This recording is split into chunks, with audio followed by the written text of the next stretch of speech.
development in Zimbabwe, actually coming at a time when Zimbabwe is shaping up for the extraordinary Congress coming next month. Events are not surprising at all. This has been long coming because the politics of Zimbabwe is replete with surprises.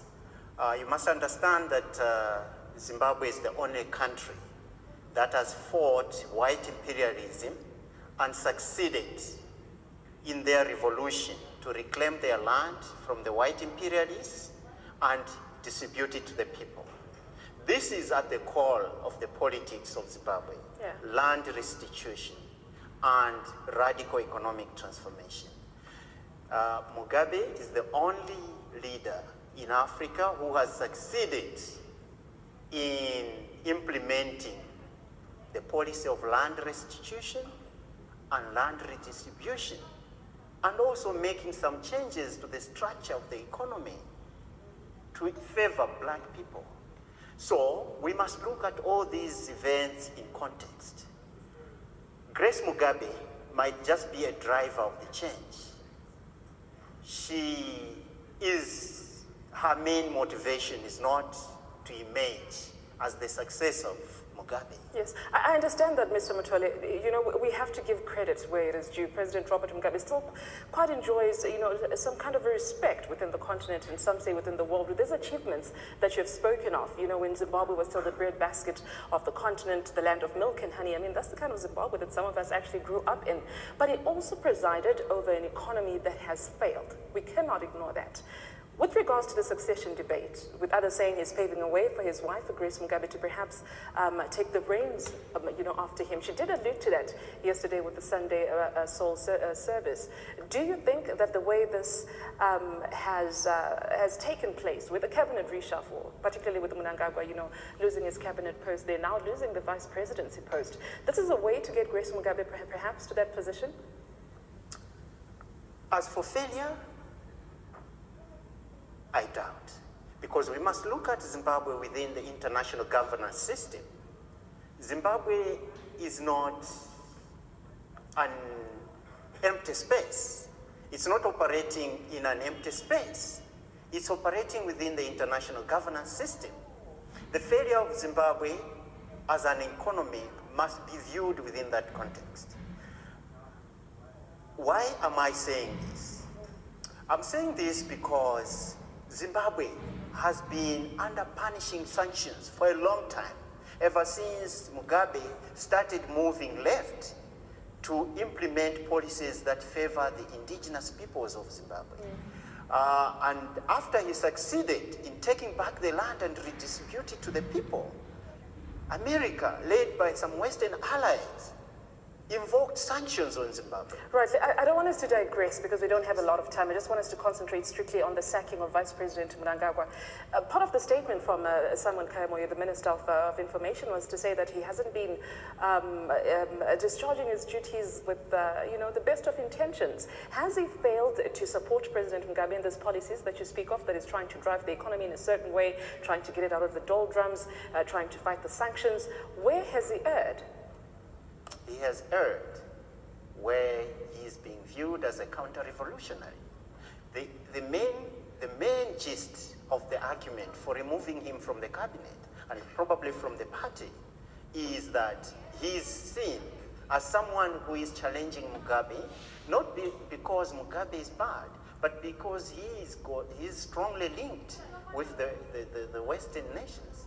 So Mnangagwa is being propped up, is being geared, is being prepared to take over, and has got the support of big business, has got the support of the white monopoly capital. You must understand that the Rhodesians who ran away from Zim are still salivating at the opportunity of returning to Zimbabwe. And their candidate of choice is in Mnangagwa. I must say it's the first I've heard of it. Is there any proof that backs this up? Is there anything that has been substantiated with regards to Mnangagwa being a stooge for white monopoly capital that is trying to come back and take over Zimbabwe? This is spoken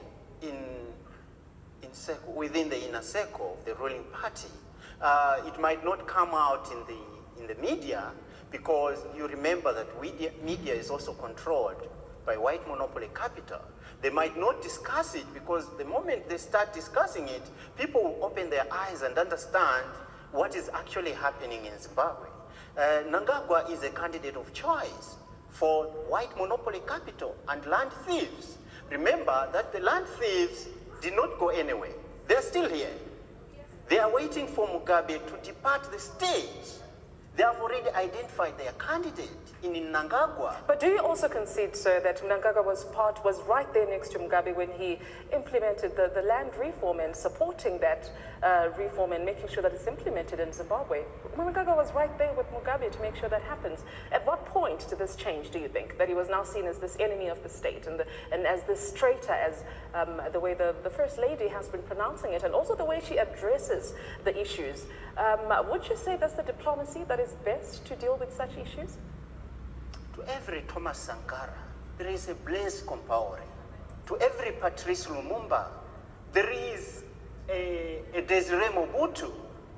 To every Muammar Gaddafi, there is a traitor waiting in the wings, being prepared to derail the revolution.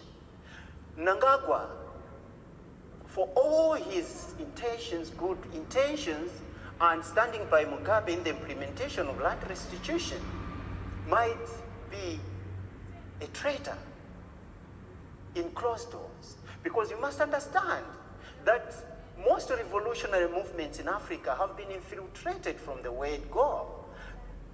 Agents of white monopoly capital and white imperialism have succeeded in infiltrating the revolutionary parties in Africa, including the African National Congress. The problems we are facing in Africa come from our own leaders allowing elements, rogue elements, and espionage to infiltrate their ranks. That's what exactly happened in Zimbabwe. I suppose you speak of the camaraderie that Robert Mugabe and Emmerson Mnangagwa would share, coming from, fighting, for white supremacy to be ended, and all those issues, and how they've come to this situation now. It's quite daunting, isn't it? But just going forward, what do you think would be Emmerson Mnangagwa's next move now going forward? And do you think perhaps he should have acted first and perhaps, resigned out of the party or maybe just stayed there and tried to fight for his position? The second option for the enemy, after divide and rule, will be to support an alternative candidate. In this case, Mnangagwa is not going to depart the political scene. He might venture into starting his own political party. At 75 years old. This has happened time and time again. The imperialists will always make sure that the governing party is weakened to the extent that it has to seek, in order for it to govern, it has to make concessions in terms of... But doesn't this then further weaken the ZANU-PF party? Because we do know that there was two factions there that was working. The G40, Lacoste, that was said to be affiliated with Emmerson Mnangagwa, kind of splitting ZANU-PF right in the middle, don't you think? Doesn't this kind of weaken the party going forward? I understand he had the support of the war veterans, the support of the CIO, and powerful organizations like that, and the military as well. Is this a good move by Robert Mugabe, do you think? I would say yes or no. It's a good move, because for a revolutionary party to survive in this world of capitalist domination, you have to get rid of traitors somewhere along the way. If you keep them within their ranks, that's what we have learned all along across Africa, including here in South Africa, in the African National Congress. If you keep elements that continue to divide and destroy the party from within, you are likely to end up with a scenario where you are not able to garner enough votes in the end. We must run away from this illusion that because we are a broad church, ZANU-PF is the same thing. The ANC is the same thing. ZANU-PF has always said, no, let us not lose these elements. They've got constituencies, broad constituencies. They bring the support of the CIO. They bring the support of the military. But in the end, you are weakening your own party by keeping these people within your ranks. So who do you think is taking the position next, Mr. Mitole? Who will be the next Vice President to replace Emmerson Mnangagwa, with the way things have been panning out? Remember that the Youth League in Zimbabwe is already supporting Amai, Grace Mugabe. So the trend in Africa has always been that if the Youth League has endorsed a candidate, she's likely to succeed. Remember that the youth are we can say that in terms of voting, the youth are the guaranteed vote.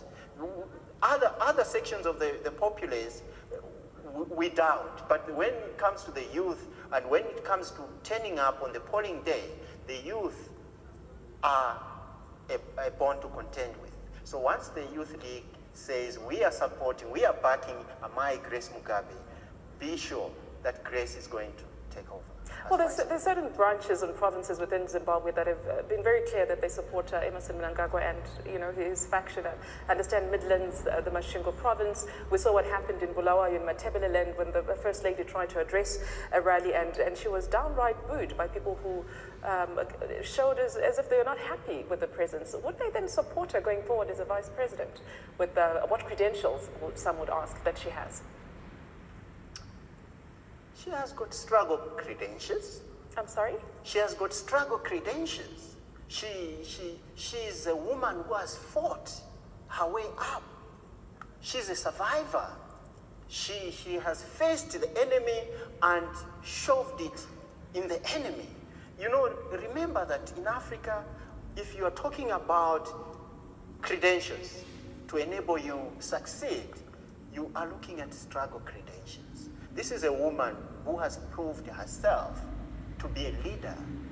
And so far, I can assure you that when it comes to addressing rallies and getting booed, that shouldn't be an indicator of whether you are losing your rating. Your popularity rating should not be judged by being booed at political rallies. There are so many forces that are at play here. Remember that even here in South Africa, leaders with a lot of following and support get booed just because you are not pandering to the interests of certain forces within society. They mobilize people to come to your rally and boo you. That shouldn't be an indicator of whether you are losing your popularity or not. Do you think there will be an onslaught of perhaps criminal charges against Emmerson Mnangagwa now that they say it's called outside of the ZANU-PF party? That's what some people say. Do you think we're likely to see that coming after him? I mean, you've already called him a traitor. Of course, that hasn't been substantiated. Exactly. But history will always judge. Remember that most leaders will leave the main governing party across Africa, and if you are being accused of being disloyal, disrespectful, untrustworthy, those are very damaging allegations already. Remember that the populace will always look at you and the reasons why you have been kicked out of the party. And in the end, the populace, the voting public, is the judge. They will always look at you and ask questions. They will look you long and hard and say, you have been in the ruling party for a long time. Why at this time? Because the timing is not right.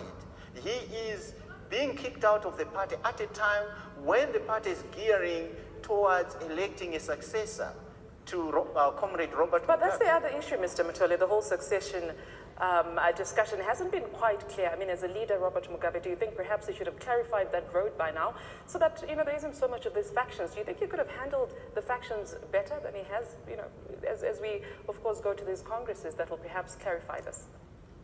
Let us give credit where it is due. Comrade Robert Mugabe is ruling a country which is under attack. He's ruling a country which is at war There are so many forces that are waging war on Mugabe and Zimbabwe and the people of Zimbabwe. You remember that Mugabe has lost a lot due to brain drain. They've lost a number of young people, well qualified, talented, and well trained people to other